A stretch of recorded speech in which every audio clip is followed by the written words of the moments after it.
Bagaimana menjadi seorang pekerja cahaya, suatu panduan lengkap, ini bagian keempat. Kita akan bicara tentang 5 tipe pekerja cahaya. Dan Anda ada di mana? Pekerja cahaya melayani umat manusia melalui berbagai teknik. Dan dengan demikian mengambil banyak peran duniawi dan cenderung ke kategorisasi yang menantang.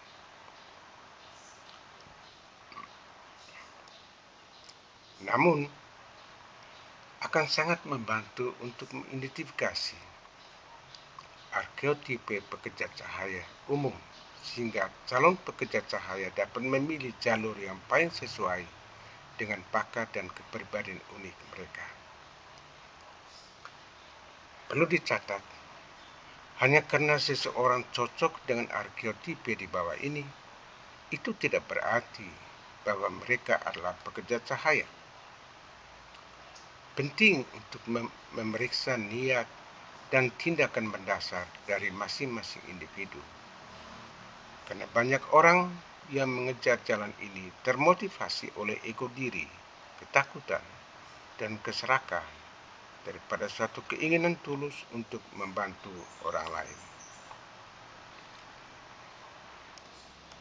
Tipe pertama adalah sebagai pendidik dan pembimbing spiritual.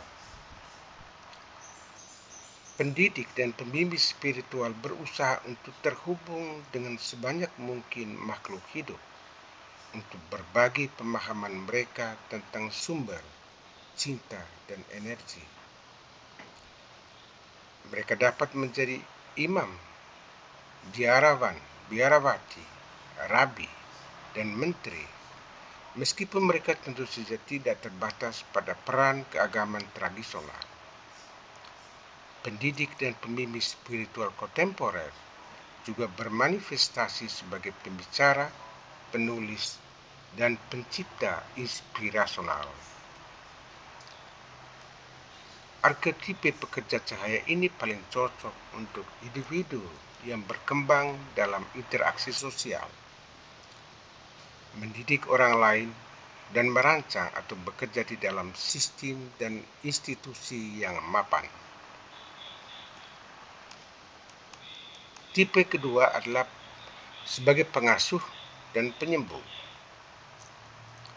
Pengasuh dan penyembuh memelihara makhluk lain secara individual untuk membantu mereka sembuh dari luka batin, trauma masa lalu, dan cerda fisik dan penyakit.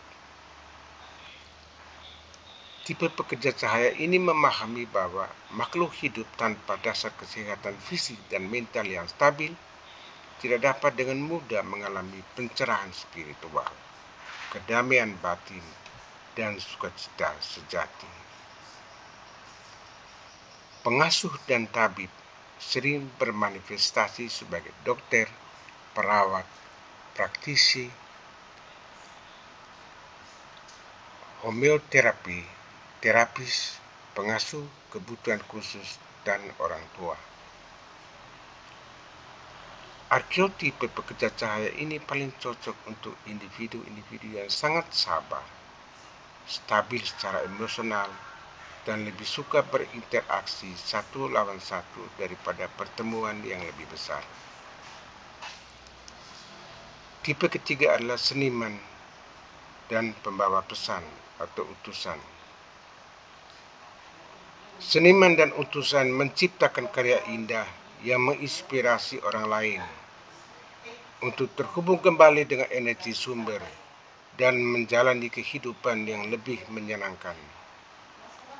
Melalui musik, bioskop, sastra, lukisan, patung, teater, dan bentuk seni lain yang tak terhitung jumlahnya, tipe pekerja cahaya ini menempa saluran langsung antara penonton atau saksi dan yang ilahi.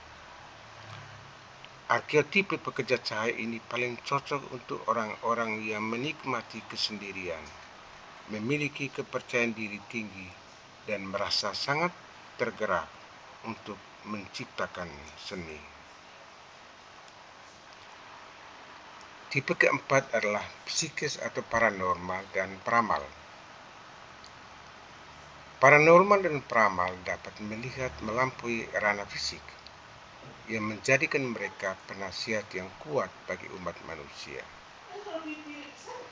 Tipe pekerja cahaya ini dapat memprediksi peristiwa masa depan sebelum terjadi, mengingat peristiwa masa lalu yang terlupakan, yang berdampak pada masa kini, dan juga dapat berinteraksi dengan kekuatan dan entitas pada dimensi lain.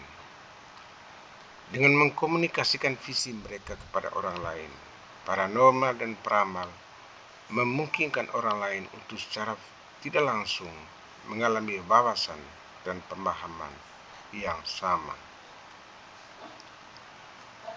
Arketipe pekerja cahaya ini paling cocok untuk orang-orang yang pernah mengalami kontak dengan makhluk lain seperti malaikat, hantu, roh, alien, dan lain-lain, yang sangat percaya pada keaslian pertemuan dan merasa nyaman ditolak atau diserang oleh orang yang tidak percaya.